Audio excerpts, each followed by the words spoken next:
பெரியவா சரணம். பெரியவா வானொலியின் மாலை நிகழ்ச்சிகள் ஆரம்பமாகின்றன. இன்றைய எமது நிகழ்ச்சிகள் நித்திய குரு பாதுகா பூஜா, ஸ்ரீ ரா கணபதி அவர்கள் எழுதிய புத்தகத்தின் ஒளிவடிவம், ஆன்மீக உரை, மகா பெரியவா மகிமை, உபன்யாசம். பெரியவா சரணம். பெரியவா சரணம். அடுத்த நிகழ்ச்சி நித்திய குரு பாதுகா பூஜை. शुक्लां भरदरं विष्णुं शशिवर्णं चतुर्भुजं प्रसन्नवदनं ध्यायेत् सर्वविघ्नोपशान्तये। ममोपात्त समस्त दुरितक्षयद्वारा श्री परमेश्वर प्रीत्यर्थं गुरुप्रसाद सिद्ध्यर्थं गुरुप्रीत्यर्थं गुरुपादपूजाम् अद्य करिष्ये। गुरुर्ब्रह्मा गुरुर्विष्णुर्गुरुर्देवो महेश्वरः गुरुः साक्षात् परब्रह्म तस्मै श्रीगुरवे नमः। अपारकरुणासिन्धुं ज्ञानदं शान्तरूपिणं श्रीचन्द्रशेखरगुरुं प्रणमामि मुदान्वहम्। सदाशिवसमारम्भां शङ्कराचार्यमध्यमाम् अस्मदाचार्यपर्यन्तां वन्दे गुरुपरम्पराम्. எல்லோரும் குருவை பெரிவாளை தியானம் பண்ணிண்டு அர்ச்சனை பண்ணுவோம். அஷ்டோத்திரம். பெரியவா அஷ்டோத்திரம் பல அஷ்டோத்திரங்கள் இருக்கு. அதுல எளிமையா சுலபமா எது இருக்கோ அதை நான் இப்ப சொல்றேன். எல்லோரும் இதை கேட்டுண்டே திருப்பி சொல்ல முடிஞ்சுவா சொல்லி சொல்லி பெரிவாளுக்கு பாதத்துல ஒவ்வொரு புஷ்பத்தை அர்ச்சனை பண்ணலாம். ओम श्री कांची कामकोटि पीठाधीश्वराय नमः. श्रीमत् चंद्रशेखरेन्द्र सरस्वती गुरुभ्यो नमः. संन्यासाश्रम शिखराय नमः. काषाय दंडधारिणे नमः. सर्वपीठापहारिणे नमः. स्वामिनाथ गुरवे नमः. करुणासागराय नमः. जगदाकर्षण शक्तिमते नमः. सर्वचराचर हृदयस्थाय नमः. ओम भक्त परिपालक श्रेष्ठाय नमः. धर्म परिपालकाय नमः. श्री जयेन्द्र सरस्वत्याचार्याय नमः. श्री विजयेन्द्र सरस्वती पूजिताय नमः. शिवशक्ति स्वरूपाय नमः. भक्ताभीष्ट प्रदायकाय नमः. ब्रह्मण्य पोषकाय नमः. ब्रह्म विष्णु शिवैक्य स्वरूपाय नमः. कांची क्षेत्रवासाय नमः. कैलाश शिखरवासाय नमः. स्वधर्म परिपोषकाय नमः. चातुर्वर्ण संरक्षकाय नमः. लोकरक्षण संकल्पाय नमः. ओम ब्रह्मनिष्ठापराय नमः. सर्वपापहराय नमः. धर्मरक्षक संतुष्टाय नमः.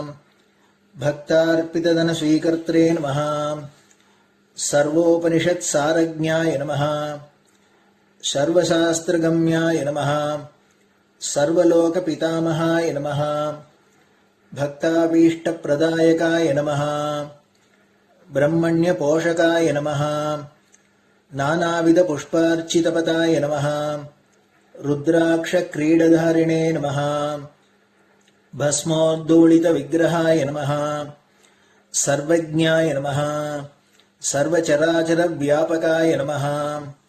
अनेक शिष्य परिपालकाय नमः. मनश्चाञ्चल्य निवर्तकाय नमः. अभयहस्ताय नमः. भयापहाय नमः. यज्ञपुरुषाय नमः. यज्ञानुष्ठान रुचिप्रदाय नमः. यज्ञसम्पन्नाय नमः. यज्ञसहायकाय नमः. यज्ञफलदाय नमः. यज्ञप्रियाय नमः. उपमानरहिताय नमः. स्फटिक तुलसी रुद्राक्ष हारधारिणे नमः. चातुर्वर्ण समदृष्टये नमः. ऋग्यजुस्साम अथर्वणादि चतुर्वेद संरक्षकाय नमः.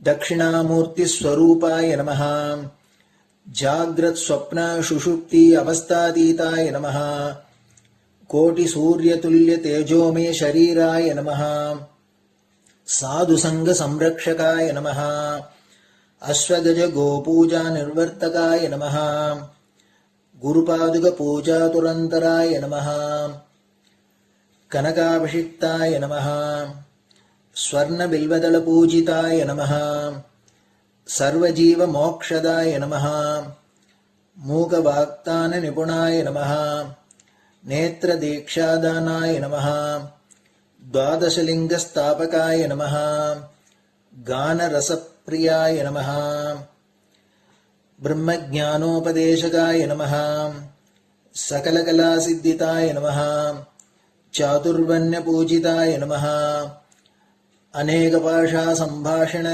कोविताय नमः अष्टसिद्धिप्रदायकाय नमः ओम श्री शारदामठसुस्थिताय नमः नित्यान्नदानसुप्रीताय नमः प्रार्थनामात्रसुलभाय नमः पादयात्राप्रियाय नमः नानाविधमतपण्डिताय नमः श्रुतिस्मृतिपुराणज्ञाय नमः देवयक्षकिन्नरकिंपुरुषपूज्याय नमः श्रवणानन्दकरकीर्तये नमः दर्शनानन्दाय नमः अद्वैतानन्दभरिताय नमः अव्याजकरुणामूर्तये नमः शैव वैष्णवादिमान्याय नमः श्रीशङ्कराचार्याय नमः दण्डकमण्डलोहस्ताय नमः वीणामृदङ्गसकलवाद्यनाथस्वरूपाय नमः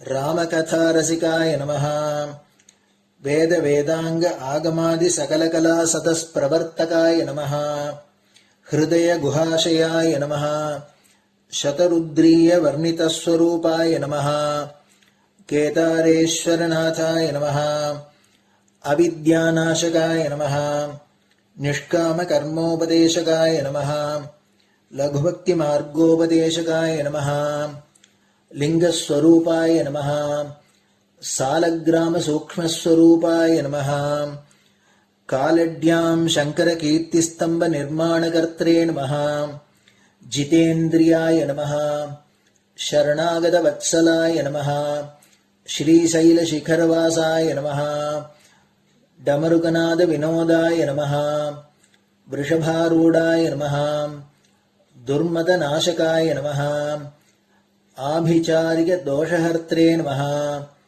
मिताहाराय नमः मृत्युविमोचकशक्त्याय नमः श्रीचक्रार्चनतत्पराय नमः दासानुग्रहकारकाय नमः अनुराधानक्षत्रजाताय नमः सर्वलोकख्यातशीलाय नमः वेङ्कटेश्वरचरणपद्मषट्पदाय नमः श्री महात्रिपुरसुन्दरी समेत श्री चन्द्रमौलीश्वर पूजाप्रियाय नमः श्रीमच्चन्द्रशेखरेन्द्र सरस्वती सद्गुरु परब्रह्मणे नमः गुरुभ्यो नमः परमगुरुभ्यो नमः परमेष्टिगुरुभ्यो नमः परात्परगुरुभ्यो नमः गुरुपरम्पराभ्यां नमः गुरुपादुकाभ्यां नमो नमः.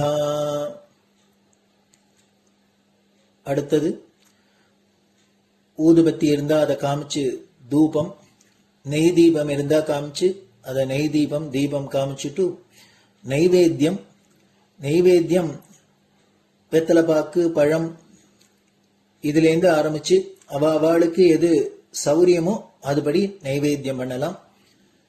அதுக்கு அடுத்தது கற்பூர ஹாரத்தி பண்ணி எல்லோரும் பிரதட்சிண நமஸ்காரம் பண்ணி பெரியவாள்கிட்ட பிரார்த்தனை பண்ணிண்டு எல்லோரும் க்ஷேமமா இருக்கணும், லோகம் பரம மங்களமா சௌக்கியமா இருக்கணும், எல்லோரும் வியாதி வெக்க இல்லாத ஆயுராரோக்கிய ஐஸ்வர்யத்தோட சாந்தம் அமைதியோட ஞான வைராக்கியத்தோட எல்லோரும் நல்லவர்களாயிருந்து நன்மையை அடையணும்னு பிரார்த்தனை பண்ணி இந்த பூஜையை தினம் செய்யலாம்.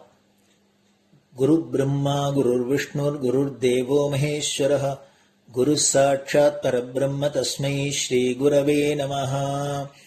அபார கருணா சிந்தும் ஞானதம் சாந்தரூபிணம் ஸ்ரீ சந்திரசேகர குரும் பிரணமாமி முதான்வகம்.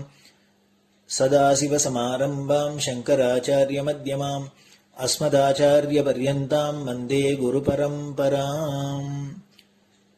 குரு பாத பூஜை நிறைவடைஞ்சது. பெரியவா சரணம். பெரியவா சரணம். பெரியவா வானொலியில் நேயர்கள் அடுத்து கேட்க இருப்பது ஸ்ரீ ரா கணபதி அவர்கள் எழுதிய புத்தகத்தின் ஒளி வடிவம். அளிப்பவர் ஸ்ரீமதி உமா சங்கர் அவர்கள். தேனினும் இனிய சொல்லான் தீச்சுடர் மேனி கொண்டான் ஊனுயிர்க்குயிரதான ஒன்றினைக் கலந்து நின்றான் ஏனினிக் கவலை நெஞ்சே இன்றுனக் அருள் செய்தான் இஞ்ஞானவான் காமகோட்டி நாதனை நம்புவோமே. ஜெய சங்கர ஹரஹர சங்கர. மகாபெரியவாளின் உபன்யாசங்களை ரா கணபதி அண்ணா தெய்வத்தின் குரல் என்ற பெயரில் 7 பாகங்களாக தொகுத்து நமக்கு அளித்ததின் முதல் பாகத்தின் அடுத்த பகுதி. வருங்காலத்தவருக்கு வஞ்சனை செய்யலாமா? நமது பழைய சாஸ்திரங்களில் இல்லாத கலைகளோ சயின்ஸ்களோ மற்ற விஷயங்களோ இல்லவே இல்லை. போஜராஜன் செய்துள்ள சமராங்கண சூத்திரம் என்ற நூலில் பலவிதமான மிஷின்கள் செய்யும் முறைகள் கூட உள்ளன. அதில் ஆகாய விமானத்தை பற்றி கூட வருகிறது என்றால் ஆச்சரியமாயிருக்கும். போஜன் இந்த விமானத்தை பற்றிய சித்தாந்த முறையை தியரி மட்டுமே சொல்லிவிட்டு நடைமுறையில் பிராக்டிக்கல் இதை பண்ணும் வழியை நான் சொல்லாததால் எனக்கு அது தெரியாது என்று நினைக்க வேண்டாம். நடைமுறையை சொல்லி இந்த விமானம் செய்யப்பட்டால் ஜனங்களுக்கு சௌகரியத்தை விட அசௌகரியமே அதிகமாகும் என்றே சொல்லவில்லை என்கிறார். ஆகாய விமானம், அணுசக்தி குண்டு இவற்றையெல்லாம் நடைமுறைக்கு கொண்டு வந்ததன் அனர்த்தத்தை நாம் உலக யுத்தத்தில் கண்கூடாக பார்த்துவிட்டோம். அது ஒரு புறம் இருக்கட்டும். போஜன் சொல்லியிருக்கிற ஆகாய விமான தியரியை சில இன்ஜினியர்களுடன் சேர்ந்து படித்து பார்த்ததில் பலூன், ஜோர்டான் என்ஜின் போன்ற ஒரு முறையை போஜன் சொல்கிறார் என்று தெரிய வந்தது. பழைய காலத்தில் ஒவ்வொரு கலைக்கும் சயின்ஸுக்கும் தனித்தனி நூல்கள் இருந்தன. இந்த நூல்கள் ஒவ்வொன்றையும் டைஜஸ்ட் மாதிரி ஒரு அத்தியாயமாக சுருக்கி பிருகத் சம்ஹிதை என்ற புஸ்தகத்தை வராகமிகிரர் எழுதியிருக்கிறார். கிட்டத்தட்ட 1500 வருஷங்களுக்கு முன் எழுதப்பட்ட இந்த புஸ்தகத்தில் தாவர சாஸ்திரம், மிருக சாஸ்திரம், பட்சி சாஸ்திரம், தாது சாஸ்திரம் இப்படி சகல விஷயங்களும் அடங்கி இருக்கின்றன. பழங்காலத்தவரின் இன்ஜினியரிங் ஞானம் இன்றுள்ள நிபுணர்களையும் ஆச்சரியத்தில் ஆழ்த்துகிறது. இவற்றுக்கெல்லாம் ஆதார நூல்கள், சாஸ்திரங்கள் உள்ளன. 1000-10000 வருஷங்களாக தலைமுறை தலைமுறையாக ரட்சிக்கப்பட்டு நம் கைக்கு வந்துள்ளன. இந்த நாள் போல் அச்சு புஸ்தகம் போடத் தெரியாத காலங்களிலும் இவற்றை நம் முன்னோர்கள் எப்படியோ காத்து நம் வரைக்கும் தந்துவிட்டார்கள். இப்படி யுகாந்தரமாக வந்த சாஸ்திரங்களை எல்லாம் நமக்கு சகல வசதி இருந்தும் அடுத்த தலைமுறைக்கு காத்து தராமல் இருக்கிறோம். 1000-10000 வருஷங்களாக தொடர்ந்து வந்து கொண்டிருந்த இழையை அறுத்து விடுகிற பாக்கியம் நமக்கே ஏற்பட்டிருக்கிறது. குருடன் ஒருவன் கையில் லாந்தருடன் போய்க் கொண்டிருந்தானாம். எதிரில் வந்த ஒருவன், உனக்குத்தான் கண் தெரியவில்லையே, லாந்தர் ஏன் எடுத்து வருகிறாய் என்று கேட்டான். அதற்கு குருடன், எனக்கு கண் இல்லாவிட்டாலும் உனக்கு கண் இருக்கிறது அல்லவா, அதற்காகத்தான் இதை எடுத்து வருகிறேன். இல்லாவிட்டால் இந்த இருட்டில் நீயே என் மேல் தடுக்கி விழுந்திருப்பாயே என்றானாம். அதுபோலவே பழைய சாஸ்திரங்கள் நமக்கு புரியாவிட்டாலும் எதிர்காலத்தில் யாருக்காவது புரியலாம், பயனாகலாம் என்பதனாலாவது அவற்றை நாம் ரட்சித்தாக வேண்டும். வசதியே இல்லாத காலங்களில் யுகாந்தரமாக ரட்சிக்கப்பட்ட சாஸ்திரங்களை நமக்கு முதல் தலைமுறையினர் எல்லா வசதி இருந்தும் காப்பாற்றாமல் அழித்து நம்மை வஞ்சித்து விட்டார்கள் என்று வருங்கால தலைமுறையினர் நம்மை குற்றம் சொல்ல இடம் வைக்கலாமா? பழைய காலங்களில் சாஸ்திர ரட்சணம் அரசர்களின் பொறுப்பில் இருந்தது. இப்பொழுது ராஜாக்கள் இல்லை, ராஜ்ய மத்திய சர்க்கார்கள் தாம் உள்ளன. அவற்றுக்கு நிம்மதியே இல்லை. ஒரு பக்கம் பாஷை சண்டை, ஒரு பக்கம் எல்லை சண்டை, ஏகப்பட்ட பாலிடிக்ஸ், ஊழல், இப்படி பல கஷ்டங்கள். அந்த காலத்தில் ஒரு ராஜாவுக்கும் இன்னொரு ராஜாவுக்கும் சண்டை நடந்தது என்றால், இப்பொழுது ஒரு ராஜ்யத்துக்கும் இன்னொரு ராஜ்யத்துக்கும் சண்டை, ஒரு வர்க்கத்துக்கும் இன்னொரு வர்க்கத்துக்கும் சண்டை, ஒரு கட்சிக்கும் இன்னொன்றுக்கும் மண்டை உடைகிறது. எனவே சாஸ்திர ரட்சணத்துக்கு அரசாங்கத்தை எதிர்பார்த்து பிரயோஜனமில்லை. சுற்றுப்புறத்தில் எல்லாம் ஒரே பூசல், குடும்பத்திலும் தொல்லை என்று நாம் தட்டி கழிக்க கூடாது. வனவிலங்குகளை பாருங்கள். சிங்கம் புலியை அடிக்கிறது, புலி மானை அடிக்கிறது. இருந்தாலும் காட்டிலே சிங்கக்குட்டியும் புலிக்குட்டியும் மான்குட்டியும் வளர்ந்து கொண்டும் விளையாடிக் கொண்டும் தான் இருக்கின்றன. அப்படி இருக்க நாமும் பழக வேண்டும்.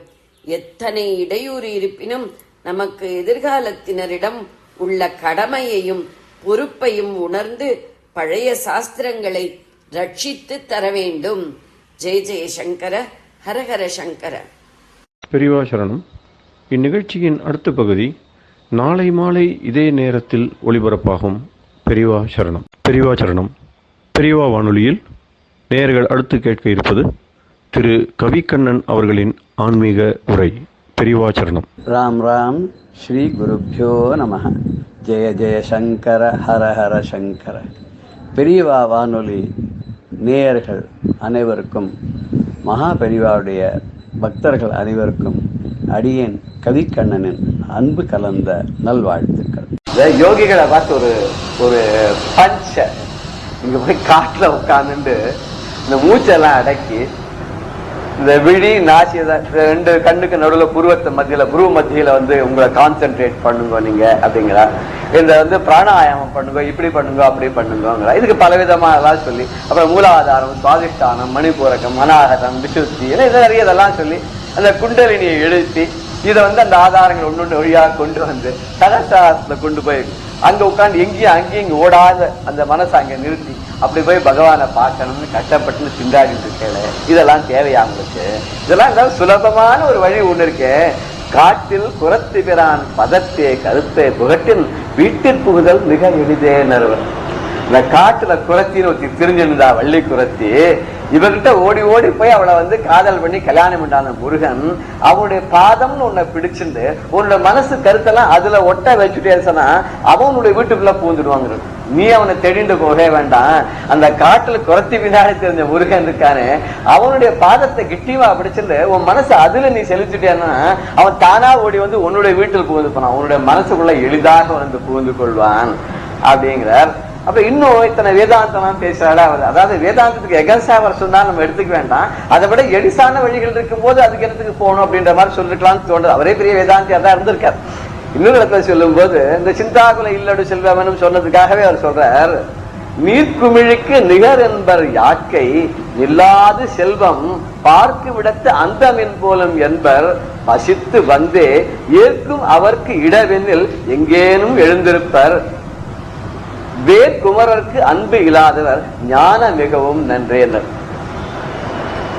சில பேர்லாம் இருக்கான், ரொம்ப பிரமாதமா எல்லாம் பேசுவாளாம், ரொம்ப ஒரு சுமூகமா இனிமையா அடே அப்பா அப்படின்னு சொல்ற மாதிரி பேசிட்டு இருப்பா. இவெல்லாம் என்ன பண்ணும், வாழ்க்கை நீர்க்குமிழிக்கு சமானம் அப்படின்னு போனான். இந்த உடம்பு இருக்கே, இந்த நிலையானதே கிடையாது. யாக்கைன உடம்பு இந்த நீர்க்குமிழி போல அப்படி தண்ணீர் வருகிற குமிழி அப்படி சட்டுன்னு வரும் சட்டுன்னு போயிட்டு நம்ம நிலையில்லாத இருக்குமா. இதே மாதிரி செல்வம் கூட பார்க்கிற இடத்துல ஒருத்தர் இருக்காது. அதாவது செல்வம்னு அதுக்கு பேரா சென்று கொண்டே இருப்பார். அதான் செல்வம். ஒரு இடத்துல நிலையா இருக்காதான். இங்கேயும் இருக்கும் அங்கே இருக்கும் அங்கேயும் இங்கே இருக்கும், அப்படி போயிட்டே இருக்கும். ஒரு இடத்துல நிலையா இருக்காது. அப்பேற்பட்ட செல்வம் இருக்கு. இத பத்தி இவ்வளவு நிந்தனை பண்ணுவா. எதுவும் மின்னல் போல் வாழ்க்கை அப்படிமா இத்தனையும் சொல்லிட்டு அவன் என்ன பண்ணுவான்னா, பசித்து சாப்பாடு கேட்கணும்னு காசு கொடுக்க மாட்டான். ஒண்ணுமே காசு கொடுக்க மாட்டான். எங்கேயாவது எழுந்து போயிடுவானா. பசி வந்துருச்சு அப்படின்னு சொன்னா இவனே எங்கேயாவது கிடைக்காதான் தான் எழுந்து போனான். அதை கூட அடக்க முடியாது. வந்தவளுக்கு எதுவும் கொடுக்க மாட்டான். இவனே எப்பேற்பட்டவன் தெரியும். இந்த வேல்குமாரனுக்கு அன்பு இல்லாதவன். இந்த கையில வேலை வச்சிருக்க வேலாயுத பாணியான தண்டபாணியான முருகன் இருக்கானே, இவன்கிட்ட பக்தி இல்லாதவன் இவாளுக்கு ஞானமும் கிடையாது அப்படின்னு. இவ வேதாந்தெல்லாம் பேசிட்டு இருப்பாங்க.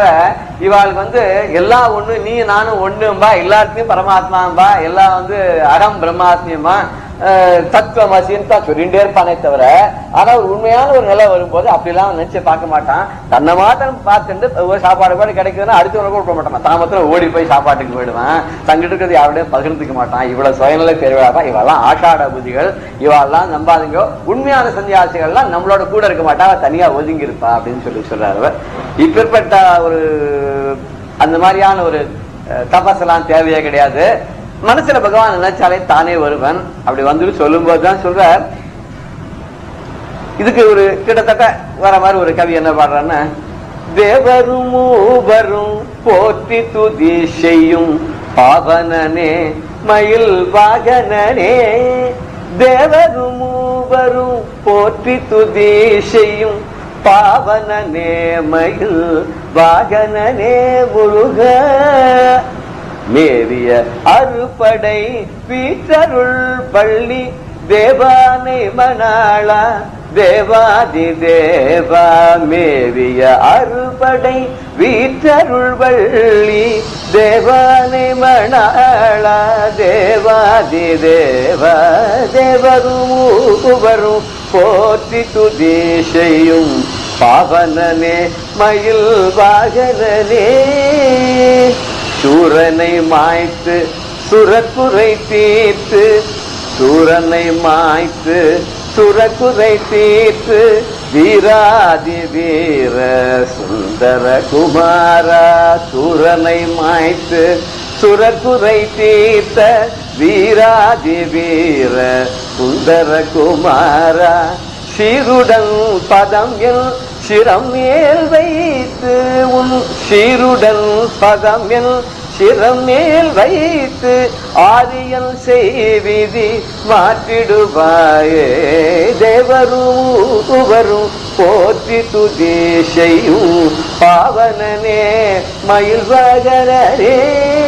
இந்த பாடல்ல தேவர்கள் மூவர்ல பிரம்மா விஷ்ணு சிவன் கூட இவனையே போற்றி துதி செய்யக்கூடிய அளவுக்கு ஒரு பாவனமான சுந்தரமான அழகானவனா புனிதனா இருக்கானா மயில் வாகனம் சொல்லக்கூடிய முருகனா. அவன் 6 படை வீடுகள்ல அமர்ந்திருக்கிறான். இந்த வள்ளி தெய்வான 2 பேருக்கும் கணவனாக இருக்கிறான். தேவாதி தேவன், தேவர்களுக்கெல்லாம் தலைவனானவன். அவன் என்ன பண்ணா, சூரனை மாய்த்து இந்த அசுரர்களுடைய குறையெல்லாம் தீர்த்த வீராதி வீரனாக சுந்தர ரூபனா 6 படை வீட்டுல இருக்கான். அவனை பார்த்து என்ன கேட்கிறா, உன்னுடைய பாதத்தை என்னுடைய சிறன் மேல வச்சேன்னா இந்த பிரம்மா ஆரியன்னா பிரம்மா, இந்த பிரம்மா செய்த விதி இருக்கும் இல்லையோ அது அழிஞ்சு போயிடுமே, அது மாறிடுமே. அவருடைய பாதத்தை என்னுடைய தலைமையில வைக்கணும். அவருடைய அயனுடைய எழுதின எழுத்துக்கெல்லாம் இவன் கால்பட்டு அழிஞ்சு போயிடும். அருணகிரிநாதர் சொன்ன மாதிரி உன்னுடைய பாதத்தை என்னுடைய தலைமையில வச்சேன்னா அப்ப என்ன ஆகும், என்னுடைய விதியானது மாறி போயிடும், எல்லா தீவினைகளும் போய் நல்வினையாக வரும் அப்படின்னு. அப்படி வந்துடுச்சுன்னா என்ன ஆகும், சிந்தாகுல இல்லோட செல்வமனும் விந்தாடவி என்று விடத்தருவாங்க. இது விந்தாடவி விட்டு போயிடும். விந்தாடவின்னு நம்ம என்ன பார்த்தோம் அப்படின்னாக்க, ஒரு விந்தையான காடுன்னு பார்த்தோம். இந்த காடு அப்படின்னா ஒரு திக்கான அடர்த்தியான காடு, பந்தங்கள் நிறைந்த காடு. நிறைய மரம் செடிகள் இருக்கிற மாதிரி நம்ம வாழ்க்கையில சுற்றத்தாழலாம் நிறைய இருந்துருக்கா. அது காய்ச்சி பூத்து தொங்குற மாதிரி நமக்கு சுக துக்கங்கள் வந்துட்டே இருக்கு. சில பழங்கள்லாம் கசக்கிறது, சில பழங்கள் புளிக்கிறது, சில திரிக்கிறது. வர நிகழ்ச்சிகள்லாம் கூட சில இன்பமாகவும் துன்பமாகவும் சில 2 கட்டானாலும் இப்படிலாம் இருந்துட்டு இருக்கு. ஸோ அந்த காட்டை பார்த்து மயங்கிற காட்டை விட்டு வெளில வர மாட்டோம். நம்ம சம்சாரங்கிற காட்டிலையும் மாட்டின்னு வெளில வர மாட்டேங்கிறோம். இப்படி வெளில வரனா பவாரண்ய குட்டாரிக்கான்னு சொல்லி அம்பாள் இப்படி பவங்கிற காட்டை அழிக்கக்கூடிய கொடாரியாக இருக்கிறாள், கோடரியமா இருக்கிறாள். அந்த மாதிரி இந்த முருகன் நமக்கு இந்த அருளை பண்ணுவான்னா ஏன் பண்ணணும்னா, சம்சாரத்தை மாட்டின்னு முழிச்சுட்டு இருக்கிற கதையெல்லாம் எப்படி இருக்கும்னு ஒரு கவியை பாடுறார். விவேக சிந்தாமணின்னு, அது விவேக சூடாமணி மாதிரி இல்ல, விவேக சூடாமணி அது வேற, இது விவேக சிந்தாமணி தமிழ்ல நிறைய பண்ணிருக்காரு. ரொம்ப அழகா இருக்கு இந்த பாட பார்க்கும்போது. அவர் எவ்வளவு கட்டப்பட்டிருப்பார், இல்ல கட்டப்பட்டவனை பார்த்திருப்பார் தெரியாது. ஆவீன மழை பொழிய இல்லம் வீழ அகத்தடியாள் மெய்நோப அடிமை சாக மாவீரம் போகுதென்று விதை கொண்டோட வழியிலே கடன்காரர் மறித்து கொள்ள கோவேந்தர் உழுது உண்ட கடனை கேட்க குருக்கள் வந்து தட்சணைக்கு குறுக்கே நிற்க பாவாணர் கவிபாடி பரிசு கேட்க பாவி மகன் படும் துயரம் பற்கொணாதே. கஷ்டம் கட்டம்ங்கிறமே, இந்த ஆள் எவ்வளவு கட்டம் பாருங்க. இத்தனை கட்டம் ஒருத்தருக்கு வந்துன்னா என்ன ஆகும் இல்லையா? பாருங்க, முதல்ல ஆவு ஈனான்.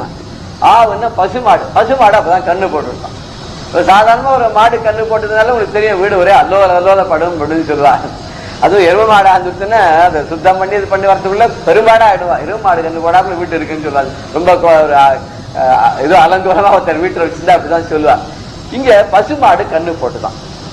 மழை பொழியான். சரி, மாடு கண்ணு போட்டது ஏன்? மழை கொட்டுன பேய் மழையா பெய்யதான். இந்த பேய் மழை பெஞ்சா என்ன பண்ண முடியும்? ஒண்ணும் பண்ண முடியாது. மழை வேண்டிருக்கு, அளவோட ஹிதமா பெஞ்சா வேண்டிருக்கு. அதுவே ராட்சச மழையா கொட்டிட்டு வச்சுங்க, கலங்கி போடுறவங்க என்ன பண்றதுன்னு தெரியாத. இல்லம் வீழனா, இந்த மழை பெஞ்சல அந்த வீடு என்னாச்சு, ஒரு மாதிரி தண்ணியில ஊறி போய் பொத்துன விழுந்துட்டு, ஒரு பக்கம் மாடி ஒரு பக்கம் ஒரு சைடு முழுக்க விழுந்துருச்சுன்னு வச்சுங்களேன். கொட்டல் கிட்டல் எல்லாம் விழுந்து போயிட்டான் இவருக்கு, இந்த வீட்டுக்காரருக்கு. அகத்து அடியார் மெய் நோவா. அகத்தடியார்னா அகமுடையார் அப்படின்னா இவருடைய மனைவிக்கு உடம்பு சரியால திடீர்னு பெரிய நோய் ஏதோ வந்துருச்சு. இப்ப பார்த்தானே அதுவும் வரணும், அப்பதான் மாடு கண்டு போடணும், அப்பதான் மழை பெய்யணும், அப்பதான் வீடு இடிஞ்சு விழணும். வீட்டுல பொண்டாட்டிக்கு உடம்பு சரியாத போயிடுச்சு. சரியார ஆளை குத்த ஏதாவது செய்யறான்னா அடிமை சாதன. வேலைக்காரன் செத்து போயிட்டான். வேலைக்காரன் போயிட்டான். சரி, மாவீரம் போகுது என்று விதை கொண்டு ஓடவான். இந்த வீட்டுல நெல் பயிருக்காக சேர்த்து வச்ச விதையெல்லாம் அதெல்லாம் எவனை தூக்கின்னு போயிட்டானா? ஒரு திருடா வந்து தூக்கின்னு போயிட்டான், எல்லாத்தையும் அழித்து போயிடுத்து. சரி, போய் பக்கத்துல எங்கப்ப ஏதாவது கேட்கலன்னா வழியில கடன்காரன் மறித்து கொள்ளலாம். எப்போ யாருக்கையோ எனக்கு கடன் போட்டுருக்கு, அது வட்டிக்கு வட்டியாக பெருசாயிடுச்சு. இந்த சமயம் பார்த்து அவன் வேற வந்து கடனை கொடுறாங்கிறானா. கோவேதர் உழுதுண்ட கடனை கேட்கலாம். ராஜாக்கள்லாம் அப்பெல்லாம் ஒரு வரி வசூலிப்பா இல்லையா? இத்தனை போகம் உனக்கு விளைஞ்சது, இத்தனை மூட்டை நெல் வந்து இதை கொண்டான். இவனுக்கு எல்லாம் வெள்ளத்தை அடிச்சு எடுத்து அப்ப பார்த்து வந்து ராஜாவோட ஆட்கள் வந்து தன்னுடைய கிஸ்தியை கொடுக்குறான். இத்தனை மூட்டை நெல் வரணுமே அதை கொடு அப்படிங்கிறான். அப்பதான் முந்தா நாள் வந்து ஏதோ கோவில் ஏதோ பூஜை கீஜை பண்ணிருப்பார் போட்டுருக்கு, இவாளுக்கு அர்ச்சனை அபிஷேகம் ஏதாவது பண்ணிருப்பார். அந்த குருக்கள் வந்து தட்சணைக்கு குறுக்க அனுக்கிறாராம். நீங்க என்னோட படத்தை கொடுக்க அதை போயிட்டேல, ஆத்துல வந்து பிரசாதத்தை கொடுத்துட்டு போயிட்டேனே முந்தா நாள், அதுக்கு உண்டான காசெல்லாம் கொடுக்கணுங்கிறார். அப்ப பாவாணர் கவிபாடி பரிசு கேட்காங்க. சாதாரண வாசல கூட சில பேர் ஒரு நாதஸ்வரம் ஊதுறேன்னு வாசலத்தை வந்து ஊதிட்டு இது கேட்பான். அந்த குடுகுடு பாண்டி வந்து நல்ல விஷயங்களை சொல்லி காசு கேட்பான். சில வாசல் வந்து பாட்டு போடுவான், ஜோசியம் சொல்லுவான். நீங்க கேட்காதே வந்து ஜோசியம் சொல்லுவான். உங்க மூஞ்சியை பார்த்தாலும் இப்படிலாம் தெரியாது. அது இன்னும் எழுதி அவனுக்கு கம்ப்யூட்டர்ல வர மாதிரி அவனுக்கு வரும் போடுது. அதை பார்த்து ஐயாக்கு அது வருது இது வருது ஒரு 10 சொல்லிட்டு காசு கொண்டாமா நீங்க கொடுக்கறதுன்னு மூஞ்சியை பார்த்து தெரிஞ்சிடும் அப்படின்ட்டு போவான் அடுத்த நிமிஷம். முன்னேற்ற வந்து பின்னாடி வந்து எந்த விதமான ஒரு தோதையா இருக்காது. அப்படி இவன் வாசலத்தை வந்து பாடுறான், கவி பாடுறான். ஐயா அவனுக்கு நல்ல காரியங்கள்லாம் நடக்கப்படுது, இல்லை இத்தனை கெட்ட காரியம் தான் நடுத்தல இருக்கிறாரு வேற. அவன் வந்து பாட்டை பாடி கவி பாடி காசு வைக்கிறானா. இப்படி படுந்துயரம் பார்க்கூடாது. இப்படி கட்டப்படுறானா. ஏன் கட்டப்படுறான்னா இந்த விந்த அடவியில மாட்டின்றதுனால, விந்தையான அடவி காடுக்குள்ள சம்சாரங்கிற காடுல மாட்டின்றதுனால என்ன பண்றது தெரியாத முழிந்து முழிச்சுட்டு இருக்கான். அப்ப அதுல இருந்து வெளியில வரணும்னு என்ன வழி? இந்த ஆடவி என்று விட பெறுவேன். இதுவே நான் எப்ப வெளியில வருவேன் அப்படிங்கிறார். மந்தாகினி தந்த வரோதயனே அப்படின்னா, மந்தாகினின்னு கங்கைக்கு பேரு. கங்கை தந்த வரோதயனா, கங்கையுடைய புத்திரனாக பிறந்தவன், தேவர்கள் பெற்ற வரத்தின் காரணமாக பிறந்தவன் அவன். அப்பேற்பட்ட கந்தன் முருகன் ரொம்ப அழகானவன், கருணாகரன். அவன் தான் கருணை நிறைந்தவன். வேற யார்கிட்ட போய் கேட்க முடியும்? கருணை நிறைந்த ஒருத்தர்கிட்ட போய் கேட்டாதான் நமக்கு காரியம் ஆகும். ஒரு முஸ்லிம்கிட்ட போய் கேட்டா போ அப்புறம் வாங்கணும், இப்பதான் நேரம் பார்த்தியாங்க போய் இல்லைங்க விரட்டும் இல்லையா? பல விதத்துல நாய் வச்சு கொலை வச்சுறான். நாய் இல்லாதே சில பேர் போட்டு போட்டுருப்பாளா, நாய்கள் ஜாக்கிரதைன்னு. பயந்தில் வராத போட்டுவின்னு. அதான் ஒரு தபால்காரர் ஒருத்தரை பார்த்து ஒருத்தர் கேட்டான். அந்த தென்கட்சி சுவாமி சின்ன கதைகள்லாம் சொல்லுவார். கேட்டா என்ன போய் நீர் இந்த தெருவில் எல்லா வீடும் தபால் கேட்ட மூளை வீட்டுல நாய்கள் ஜாக்கிரதைன்னு போட்டுக்க ஒரு நாள் கூட அவசர நாய் நான் பார்க்கலையேன்னு இவர் கேட்டாராம். நண்பர் அவர் சொன்னாராம், இல்ல நாயெல்லாம் முதல்ல வச்சிருந்தா நாயெல்லாம் இப்ப வித்துட்டா, இப்ப நாயோட வேலையை அவளே பண்ணிக்கிறாங்க. அது கொஞ்சம் ஆராய்ச்சி பண்ணி பார்த்தா நமக்கு புரியாது. இவாளே கத்தி குறைச்சி வெளில அனுப்பிச்சுடுறான்னு. இப்படி போனா விரட்டி விடுவாங்க எல்லாரும். சோ அந்த நிலைக்கு போகாத இருக்கணும். கருணை நிறைந்த மனுஷாகிட்ட நம்ம போனா நம்ம காரியம் ஆகும். இப்படி கருணை நிறைந்தவன் யாருன்னு முருகன் தான் கருணை நிறைந்தவன். அந்த கருணை நிறைந்த முருகனுடைய கால்களை நம்ம பற்றி கொண்டோமானால் நமக்கு வந்து என்ன நினைச்சாலும் அவன் வந்து தீர்த்து கொடுப்பான். பெரியவா சரணம். இந்நிகழ்ச்சியின் அடுத்த பகுதி நாளை மாலை இதே நேரத்தில் ஒளிபரப்பாகும். பெரியவா சரணம். பெரியவா சரணம். அடுத்த நிகழ்ச்சி மகா பெரியவா மகிமை உபன்யாசம். வழங்குபவர் பிரம்மஸ்ரீ கணேச சர்மா அவர்கள். அபார கருணா சிந்தும் ஞானதம் சாந்தரூபிணம் ஸ்ரீ சந்திரசேகர குரும் பிரணமாமி முதான்வகம். பெரியவா சிந்து பல்கிற இடத்துல இருக்கிறதே தான் பெரியவாளோட பரமகுரு ஆராதனை ஆச்சு. அந்த ஆராதனைன்னு உடனே மகா சிவராத்திரி வரும். இந்த சிவராத்திரிக்கு பெரியவா அந்த முத்கலேஸ்வரங்கிற கோவிலில் இருக்கா. ரொம்ப பிராச்சீனமான பழைய கோவில். மௌத்கல்யர் அப்படின்னு ஒரு மகர்ஷி, அந்த மகர்ஷி பூஜை பண்ணினத்தினால அந்த சுவாமிக்கு பேர் முத்கலேஸ்வரர் அப்படின்னு பேர். மௌத்கல்ய கோத்திரம் அப்படின்லாம் இருக்கும் இல்லையோ. என்ன பண்ணா பெரியவா அந்த சிவராத்திரி அன்னைக்கு கைங்கரியம் என்ற ஏகாம்பரத்தை கூப்பிட்டு, இவருக்கே முத்கலேஸ்வரன்னு பேர் தெரியுமான்னார். இந்த மௌத்கல்ய மகர்ஷி பூஜை பண்ணியிருக்கிறதுனால அவருக்கு முத்கலேஸ்வரன்னு பேர்.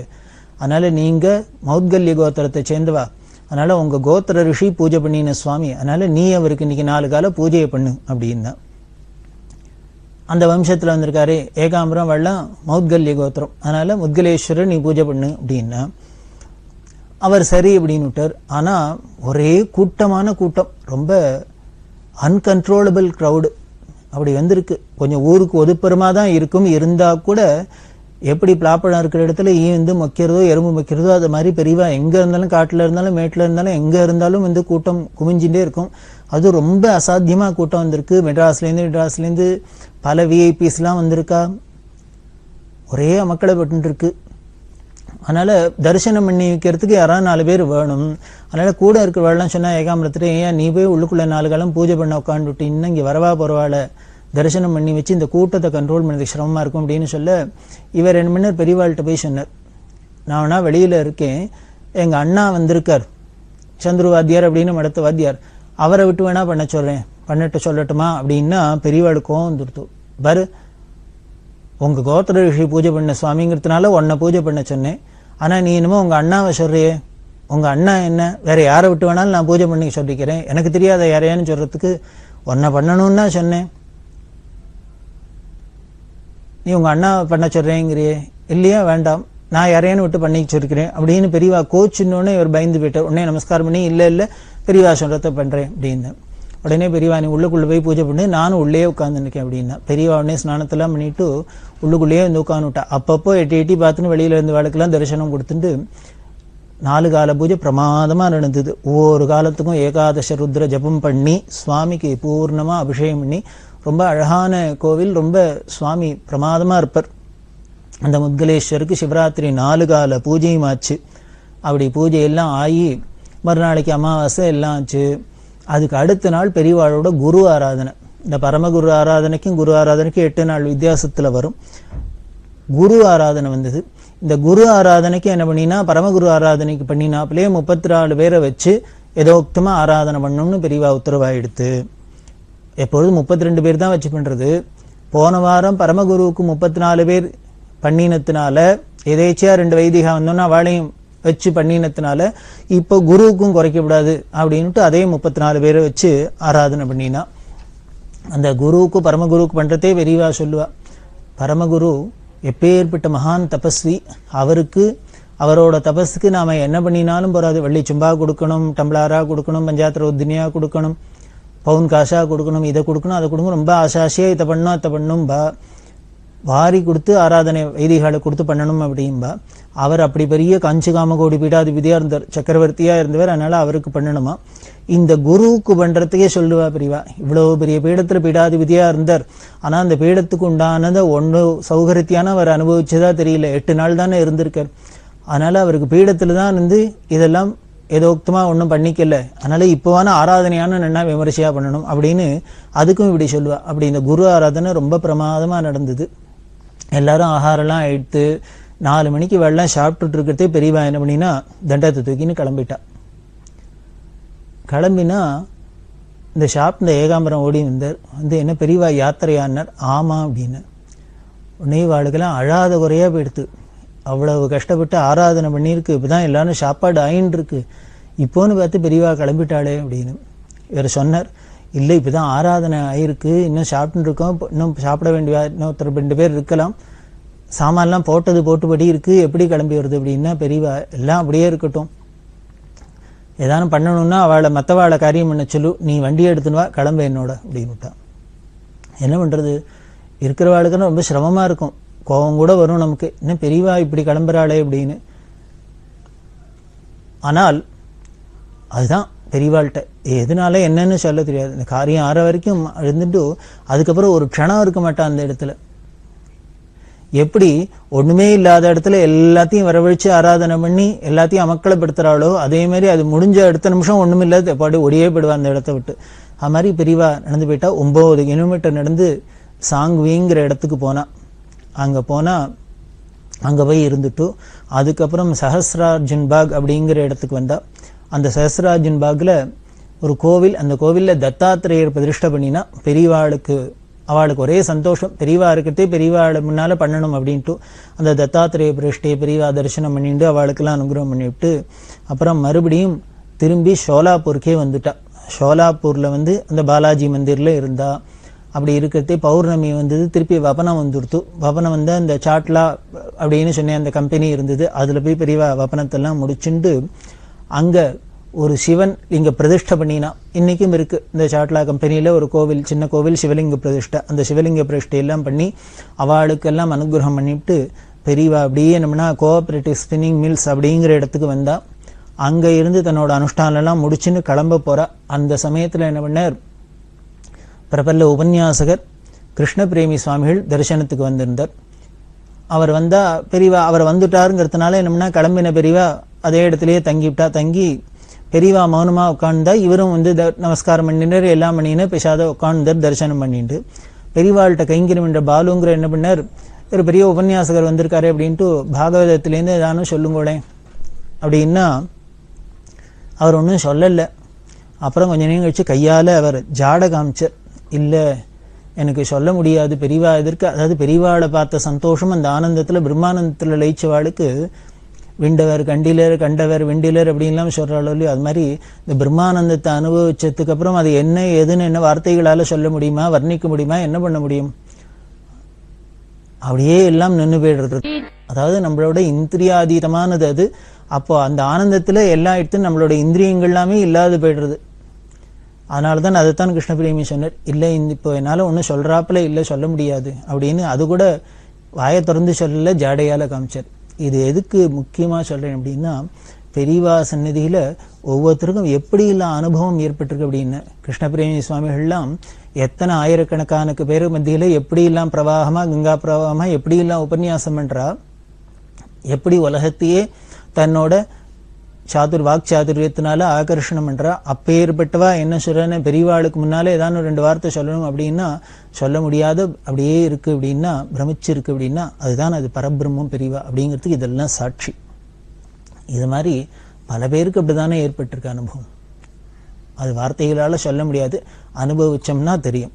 அப்படி இருக்கிறதே அதுக்கப்புறம் அவருக்கு உத்தரவு கொடுத்துட்டு பெரியவா கிளம்பினா. பெரியவா கிளம்பி வந்துன்னு இருக்கா.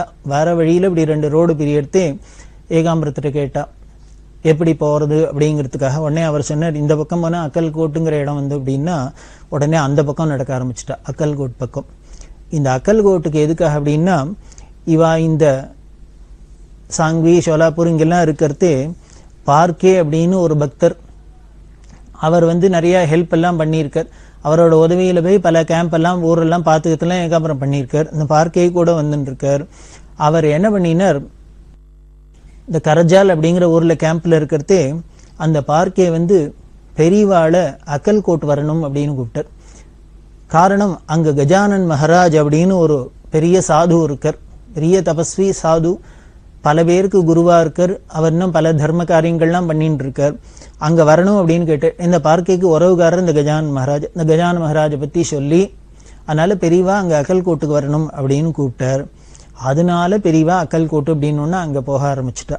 அப்படி போற வழியில அந்த கஜானன் மகாராஜோட ஒரு கோஷாலை இருந்தது. அந்த கோஷாலையில வாசம் பண்றா, தங்கரா. இந்த கஜானன் மகாராஜோட அதுக்கு பேர் சிவானந்தாசிரமம் அப்படின்னு பேரு. அதுக்குள்ள போனா கோஷாலைக்குள்ள போய் இருக்கலாம் அப்படின்ட்டு போனா உள்ளுக்குள்ள நுழையறதையே குதிரை கணைச்சுது. குதிரை கணைச்சாக்க எல்லாருக்கும் ஆச்சரியமா, அந்த கோஷாலைன்னு சொன்னா ஒரே குதிரை கணைக்கிறது அப்படின்னு.